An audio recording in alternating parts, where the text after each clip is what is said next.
Hello दोस्तों, नमस्कार। स्वागत है आपका अपने यूट्यूब चैनल टेक जॉब आशु पर। दोस्तों, आज हमारा टॉपिक है what is firewall, advantage and disadvantage of firewall, types of firewall and difference between IDs and IPS. आइए शुरू करते हैं आज का अपना topic. What is firewall? A firewall is a security system that regulates incoming and outgoing network traffic based on established security rules. It acts as prohibit barrier between trusted internet network and untrusted external network, like the internet, helping to prevent authorized access and a cyber attack. What is firewall का ही next point है. A firewall is a that monitor and control network traffic based on rules. It protect trusted network from unauthorized access and cyber threat. Firewall एक hardware and software firewall एक hardware software होता है जो एक organisation and internet के network तथा global network के बीच install किया जाता है। यह एक नेटवर्क को एक नेटवर्क को एडमिनिस्ट्रेटर द्वारा दिए गए इंस्ट्रक्शन के आधार पर ग्लोबल नेटवर्क में आने वाले नेटवर्क और जाने वाले पैकेट को फ़िल्टर करने का काम करता है। फायरवॉल हमारे कंप्यूटर को अनऑथराइज्ड एक्सेस और हैकिंग से बचाता है। फायरवॉल एक नेटवर्क सिक्योरिटी डिवाइस है, जो हमारे नेटवर्क तथा कंप्यूटर को हैकर, वायरस, मैलवेयर आदि से बचाता है। एक फायरवॉल को किसी प्राइवेट नेटवर्क तथा इंटरनेट के मध्य बीच में लगाया जाता है बीच में लगाया जाता है और इन दोनों नेटवर्क के बीच किसी भी डाटा को आने और जाने, इनकमिंग और आउटगोइंग होना होता है, फायरवॉल से होकर ही गुजरता है। फायरवॉल हमारे नेटवर्क के बीच एक फ़िल्टर की तरह काम करता है, जो हमारे कंप्यूटर में हानिकारक डाटा को आने-जाने से रोकता है।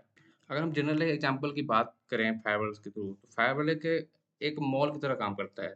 जैसे जब हम सब मॉल में जाते हैं, तो मॉल में एक बड़ी डिटेक्टर मशीन लगा होता है। उसके आगे गार्ड भी खड़े होते हैं, जो पूरे शरीर को एक मशीन द्वारा चेक करते हैं कि आपके शरीर में कोई बंदूक, कोई ऐसा आपत्तिजनक चीज़ तो नहीं है। अगर है, तो आप निकाल के ही मॉल के अंदर आ सकते हैं। सेम ऐसे ही फायरवॉल काम करता है। आप मॉल के अंदर को ऐसे इंटरनल नेटवर्क और बाहर को एक्सटर्नल नेटवर्क मान सकते हैं और बीच में फायरवॉल की तरह बड़ी डिटेक्टर मशीन एंड गार्ड खड़े होते हैं, जो आपकी बॉडी को चेक करते हैं। जैसे मॉल में बड़ी डिटेक्टर मशीन एंड या फिर मेट्रो के बाहर जो गार्ड खड़े होते हैं, जो आपका बॉडी चेक करते हैं, वैसे ही सेम ही एक नेटवर्क के अंदर फायरवॉल लगा होता है। फायरवॉल एक दीवार की तरह काम करता है, जो कि आगे भी हानिकारक डेटा को नेटवर्क से सुरक्षित करता है। एक एग्जांपल और ले सकते हैं, जैसे पानी को साफ करने वाला मशीन को फ़िल्टर करने के लिए हानिकारक कीटाणु और गंदगी को साफ कर देता है फ़िल्टर। उसी प्रकार अगर फायरवॉल नेटवर्क में लगा हुआ है, तो हानिकारक डाटा को फ़िल्टर कर देता है। फायरवॉल उसी ट्रैफ़िक को अपने से गुज़रने देता है, जो उसकी पॉलिसी के अनुसार सही हो, जो उसकी पॉलिसी जो लगा है फायरवॉल के अंदर, वो बिल्कुल परफ़ेक्ट हो। ये हानिकारक ट्रैफ़िक को ब्लॉक कर देता है। फायरवॉल किसी प्रकार के अटैक के लिए एक दीवार की तरह काम करता है, जिससे हैकर नेटवर्क को हैक नहीं कर पाते हैं और जिससे कि जिसमें जितनी इम्पोर्टेंट डाटा होती है, वो सब चोरों से बच जाती है, हैकरों से बच जाती है। फायरवॉल नेटवर्क में आने वाले नेटवर्क से जाने वाले ट्रैफ़िक को मॉनिटर करता है और अपने नियम में अपने पॉलिसी के आधार पे उसके बेस पे ट्रैफ़िक को अलाउ और ब्लॉक करता है। आइए देखते हैं फायरवॉल के एडवांटेज। पहला है enhance security, protect against authorised access and threats. दूसरा है traffic control, regulates network traffic based on security rules. तीसरा monitoring, logs traffic data for analysis and incident response. चौथा है malware protection, blocks harmful traffic. User authentication, ensure only authorised user can access the network. को की निगरानी करें, firewall का पहला काम है, नेटवर्क ट्रैफिक का निगरानी करता है। जब जब सूचना नेटवर्क के माध्यम से आगे बढ़ती है, तो छोटे-छोटे टुकड़े को, पैकेट को छोटे टुकड़ों जिन्हें पैकेट कहा जाता है। फायरवॉल इनमें से प्रत्येक पैकेट को जाँच करता है। किसी भी तरह का उसमें कोई वायरस मिलता है, तो उसे ब्लॉक कर देता है, उसे आगे नहीं जाने देता है। दूसरा है वायरस से इसे सुरक्षा प्रदान करना, वायरस से सुरक्षा देना। जैसे हम जानते हैं कि हमलावर नेटवर्क सिस्टम को निशाना बनाने के लिए विभिन्न प्रकार के क्यों हमले करते रहते हैं। जैसे मिलवेयर, वायरस ये सब भेजते रहते हैं अपने नेटवर्क में। तो malware प्रोटेक्शन जो होता है वो बाहर जो भी वायरस आते हैं उनसे वो सुरक्षा प्रदान करता है। नेक्स्ट खतरे से बचाव भी करता है, जो खतरे होते हैं उससे बचाता है। बाहरी नेटवर्क जैसे मैलवेयर हमलों, हैकिंग प्रयास से बचाता है वो। नेटवर्क के भीतर वो एक्सटर्नल इंटरनल को अंदर ही चेक करता है और उसके जो भी वायरस होते हैं उसको फ़िल्टर कर देता है। देखते हैं disadvantage of firewall. Complex configuration require expertise to set up the manage. Next step, performance impact can slow down network speed if not optimized. False sense of security may lead to other security issues. Limited protection might not detect all expected threats. Cost high quality firewall can be expensive. Firewall को अपने network या computer के बीच लगाना ये बहुत ही मुश्किल काम है और बीच में इसको बीच में लगाने में बहुत सारे टाइम लगते हैं, बहुत सारा काम करना पड़ता है। ये नेटवर्क के परफॉर्मेंस को प्रभावित करता है, थोड़ा स्लो कर देता है फायरवॉल लगने के बाद, क्योंकि वो डाटा को फ़िल्टर करके तब भेजता है आपके नेटवर्क में। कुछ फायरवॉल जो होते हैं, वो वर्चुअल प्राइवेट नेटवर्क को सपोर्ट नहीं करते हैं। इसकी जो कीमत होती है, थोड़ा कॉस्टली होता है, एक्सपेंसिव होता है। फायरवॉल फायरवॉल उस कंप्यूटर को सुरक्षित नहीं कर सकता है, जिसमें पहले से इन्फेक्टेड हो गया हो। ये बस नए लैपटॉप या नए नेटवर्क डिवाइस को ही मतलब सुरक्षित कर पाता है, प्रोटेक्ट कर पाता है, इसकी डिसएडवांटेज है। अगला है टाइप्स ऑफ फायरवॉल। 2 प्रकार का फायरवॉल होता है। एक होता है पैकेट फ़िल्टरिंग फायरवॉल, दूसरा होता है एप्लीकेशन लेवल गेटवे फायरवॉल। आइए पहला देखते हैं पैकेट फ़िल्टरिंग फायरवॉल। इसका पहला एडवांटेज है पहला इसका डिफिनेशन है operate at the network layer. Network के जितने भी परत होते हैं सबको ऊपर काम करता है ये। ऐसे ही नेक्स्ट है इंस्पेक्ट पैकेट एंड अलाउ और block them based on predefined rules, IP address, port number, etc. Packet की जांच करता है, निरीक्षण करता है और जो पहले से उसमें नियम लगे, जो पॉलिसी लगे होते हैं, आईपी का पता करना, पोर्ट नंबर इत्यादि के आधार पर ये देखता है कि मेरे पॉलिसी से मैच कर रहे हैं या नहीं। एक दो लोग कुछ मैच कर रहे हैं या नहीं कर नहीं मैच कर रहे हैं तो ब्लॉक कर देता है और मैच कर रहे हैं तो वो देता है परमिशन कि आप मेरे नेटवर्क में जा सकते हो। नेक्स्ट है सेट ऑफ रूल, जो हम नियम को सेट करते हैं, जो रूल लगाते हैं उस पे ये काम करता है। तीसरा है source address and destination address port number protocols. ये source address and port number और प्रोटोकॉल पे काम करता है। नेक्स्ट है इफ रूल मैच से देन फॉरवर्ड और डिस्कार्ड। अगर इसका जो रूल है वो मैच करता है तो ठीक है, नहीं तो ये उसी तो फिर आगे फॉरवर्ड कर देता है, नहीं तो ये ब्लॉक कर देता है ये। Next data payload. Packet filter file जो होता है, पैकेट फिल्टर फाइल वो सिमुलर के तीसरे लेयर पर काम करता है और ये फाइल अंदर जाने वाले और बाहर आने वाले जितने पैकेट्स को एनालाइज करता है और उसके बाद केवल उन्हीं पैकेटों को अपने से गुजरने देता है जो फायर पॉलिसी के नियमों के अनुसार सही हो। मतलब जो पॉलिसी लगे हैं उस पे वो काम कर रहे हैं, वो सही बैठ रहे हैं तो जाने देते, नहीं जाने देता, ब्लॉक कर देता है वहीं पे। यह फायर प्रत्येक पैकेट को अच्छी तरह से जाँच करता है और इसके बाद वो सोचता है, निर्णय लेता है कि ये पैकेट में आगे भेजना चाहिए या नहीं। यह प्राइवेट नेटवर्क में जो भी घुसपैठ होते हैं, उनसे बचाता है। ऐसे मेनली 2 टाइप भी होते हैं पैकेट फ़िल्टरिंग फायरवॉल का। पहला होता है स्टेटस पैकेट फ़िल्टर। इस फायरवॉल में पैकेट्स के बारे में जानकारी जो नॉलेज होती है वो मेंशन होता है ऑलरेडी पहले से। इस प्रकार के फायरवॉल को स्टैटिक फायरवॉल भी कहते हैं। यह फायरवॉल थोड़ा कम सुरक्षा देता है कंपैरिज़न टू नेक्स्ट फायरवॉल, जो इसका दूसरा टाइप है, जिसे हम स्टेटफुल पैकेट फ़िल्टर बोलते हैं उससे। इसका नेक्स्ट है पैकेट फ़िल्टरिंग फायरवॉल का दूसरा टाइप है स्टेटफुल पैकेट फ़िल्टर। यह इस फायरवॉल पैकेट के बारे में सारे नॉलेज मतलब इन्फॉर्मेशन पहले से मौजूद होती है, जिसे हम डायनामिक फायरवॉल भी कहते हैं। ये फायरवॉल अधिक सुरक्षा देता है। अगर जैसे पैकेट फ़िल्टरिंग के 2 टाइप्स होते हैं, जैसे मैंने बताया, स्टेटलेस और स्टेटफुल। अगर स्टेटलेस की बात करें, उससे ज़्यादा इन्फॉर्मेशन होती है स्टेटफुल के अंदर, वो ज़्यादा सिक्योर स्टेटफुल होता है। ऐसे आपको डिस्क्रिप्शन में इसका नोट्स मिल जाएगा, सॉरी इसमें नहीं डाल पाया था।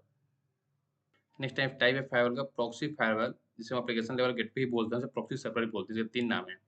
प्रॉक्सी फायरवॉल बोल सकते हैं, एप्लीकेशन लेवल गेटवे बोल सकते हैं, प्रॉक्सी सर्वर भी बोल सकते हैं। इसका first act as intermediate between user and the services they access. जो यूजर होते हैं उनके द्वारा जो यूज किए जाते हैं, उपयोग की जाने वाली सेवाएं के बीच में इसको मध्य के बीच में लगाया जाता है के रूप में काम करता है ये। इसका नेक्स्ट है can provide additional feature like content filtering and catching. एक कंटेंट को फ़िल्टर करता है और कैशिंग जैसे बहुत सारी काम करता है और उसके बाद ये प जैसी बहुत सारी सेवाएँ ये प्रदान कर सकता है, बहुत सारे काम को करता है ये। तीसरा है मोर सिक्योर, ये अधिक सुरक्षित होता है कंपैरिज़न टू पहला टाइप की फायरवॉल का था। नेक्स्ट है प्रोसेसिंग एंड ओवरहेड। थर्ड है चेक डेटा एंड पेलोड। आगे फ़िल्टरिंग फायरवॉल वो चेक नहीं करता है डाटा को, बस डाटा अपलोड करता था, जबकि ये है चेक करता है डाटा को उसके बाद पेलोड करता है ये। एप्लीकेशन लेवल गेटवे जो फायरवॉल को एप्लीकेशन प्रॉक्सी भी कहा जाता है और प्रॉक्सी सर्वर भी कहा जाता है।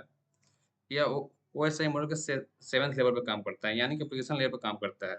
यह फायरवॉल एप्लीकेशन की सूचना के आधार पर अपने पैकेट को अपने से गुजरने देता है या पैकेट को रोक देता है। एप्लीकेशन की सूचना पैकेट में मौजूद होती है। मतलब जो हम फाइल से गुजारते हैं, जो पैकेट को सबसे पहले इनसे इन्फॉर्मेशन होती है, जिस पे वो काम करता है। यह फायरवॉल एक प्रकार का प्रॉक्सी सर्वर है, जो कि एप्लीकेशंस को प्रॉक्सी प्रदान करता है। नेक्स्ट देखते हैं difference between packet filtering versus proxy firewall, दोनों डिफरेंस क्या है? पहला है प्रॉक्सी फ़िल्टरिंग फायरवॉल। पहला operations inspect packet based on IP addresses and ports. IP के पते और पोर्ट के आधार पर ये पैकेट का जांच करता है, चेक करता है। नेक्स्ट है स्पीड, जनरली फास्टर, ये आमतौर पर तेजी होता है। Next statefulness, can be stateful and stateless, stateful stateless हो सकता है ये। नेक्स्ट है कैपेबिलिटी, सिमिलर टू कॉन्फ़िगर, ये कॉन्फ़िगर करने में आसान है कंपेरिजन टू नेक्स्ट। लिमिटेशन, इसके अंदर मतलब लिमिट है, लिमिट ही इसको चेक करना होता है। नेक्स्ट है proxy firewall, act as an intermediately inspecting request and response, ये एक मध्यस्थ के रूप में काम करता है, ये अनुरोधों और प्रतिक्रियाओं का चेक करता है। नेक्स्ट है टाइपली स्लोअर, ये आमतौर पर थोड़ा स्लो होता है। नेक्स्ट है आपको स्टेटफुलनेस में maintain session and inspect application traffic, इस ये सब बनाए रखता है और एप्लीकेशन को ट्रैफिक को चेक करता रहता है। Complexity, more complex and configure, इसको कॉन्फ़िगर करना थोड़ा अधिक जटिल होता है, थोड़ा अधिक मुश्किल होता है। इसकी एडवांटेज क्या है? Offer content filtering and catching, सामग्री फ़िल्टर और कैचिंग प्रदान करता है ये। नेक्स्ट है difference between IDs versus IPS. IDs कि किसी भी खतरे को पता चलने पर वो अलर्ट भेजता है, उसके बाद ब्लॉक करता है, जबकि आईपीएस जो होता है, वो अपने लगाए गए पॉलिसी के आधार पर उस पैकेट को सेम टाइम ब्लॉक कर देता है। यही मेन डिफरेंस होती है आईडीएस और आईपीएस के बीच में। IDS are detection and monitoring tools. IDS पता लगाने और निगरानी करने का एक टूल है, एक उपकरण है। This tools do not take action on their own, ये उपकरण अपने आप कोई कार्रवाई कार्रवाई नहीं करता है, ठीक है? कोई काम नहीं करता है। IDS require a human or another system to look at the result. IDS को का रिजल्ट देखने के लिए एक इंसान, एक ह्यूमन के किसी भी अन्य प्रणाली की आवश्यकता होती है। IPS is a control system, IPS एक नियंत्रण प्रणाली पे काम करता नियंत्रण करता है। The control system expect and reject A packet based the on the rule set. नियंत्रित प्रणाली के नियम सेट के आधार पर पैकेट को मतलब आगे फॉरवर्ड करना है, ब्लॉक करना है, मतलब स्वीकार करना है, अस्वीकार करना है, इस पे आईपीएस काम करता है। IPS require that the database get regularly updated with new threat data. IPS के लिए आवश्यक है कि डेटाबेस के नियमित रूप के लिए नए खतरे संबंधित आकारों के साथ गठन किया जाए या ना किया जाए। Both read network packet and compare the content to a database of known thread। दो नेटवर्क पैकेट पढ़ते हैं और उनकी विषय वस्तु की तुलना में मतलब सब खतरों को चेक करते हैं और डेटा से मैच करते हैं। तो टिपिकली यहाँ भी है आईडीएस और आईपीएस का difference. IDS only alert the network administrator of an each dedicated and in person. IDS जो नेटवर्क का जो एडमिनिस्ट्रेटर बैठा होता है, उसको केवल वो सचेत करता है, बताता है, जबकि वो अब कि में कोई घुसपैठे कोई हैकर पता लगा रहा है। जबकि आईपीएस होता है, आईपीएस एक्टिवेटली ब्लॉक और drop the malicious packet before they reach the target. IPS उसको फाइलों को ब्लॉक करके हटा देता है, पैकेट को मतलब डेस्टिनेशन तक पहुँचने से पहले ही उसको खत्म कर देता है, नष्ट कर देता है। IDs usually placed outside the network perimeters such as behind a firewall or a router। IDs को आमतौर पर नेटवर्क परिधि के बाहर रखा जाता है, जैसे फायरवॉल या राउटर के पीछे रखा जाता है। IPS is usually placed inside the network perimeter such as between a firewall and a switch. IPS को आमतौर पर नेटवर्क के अंदर रखा जाता है, जैसे कि फायरवॉल फायरवॉल और के बीच में, फायरवॉल स्विच के बीच में। Passive as it only monitor and then notifies the administrator. इसका ये क्योंकि यह केवल निगरानी करता है और फिर मतलब नेटवर्क एडमिनिस्ट्रेटर को सूचित कर देता है, इन्फॉर्म कर देता है। यह active as it monitor as well automatically defends the network. यह सक्रिय होने के बाद भी स्वचालित रूप से नेटवर्क को निगरानी करता है। Send notification to the user log. ये जो यूजर होता है उसको लॉग भी भेज देता है। जबकि ड्रॉप द मॉडिफाई पैकेट, ये दिमाग पर पैकेट को हटाता है और संबोधित कर देता है, ये उसको हटा देता है सीधा, इन्फॉर्म नहीं करता है। Low low impact on the network speed as it one detected and instruction. Network गति पर इसका प्रभाव कम होता है क्योंकि बस घुसपैठियों का हैकर का ही पता लगा पाता है। जबकि high impact on network speed as it has to analyse and modify और block traffic in real time. गति पर इसका बहुत अधिक प्रभाव पड़ता है क्योंकि इसे उस वास्तविक समय में ट्रैफिक का विश्लेषण और संशोधन का करता है ये उसको रोक देता है, आगे जाने नहीं देता है इसको। आज के लिए इतना ही। अगर आपको फाइबर से कोई डाउट हो, कोई क्वेरी हो तो आप कमेंट बॉक्स में पूछ सकते हैं, जैसे उसका रिप्लाई किया जाएगा। Thanks for watching. Thank you so much.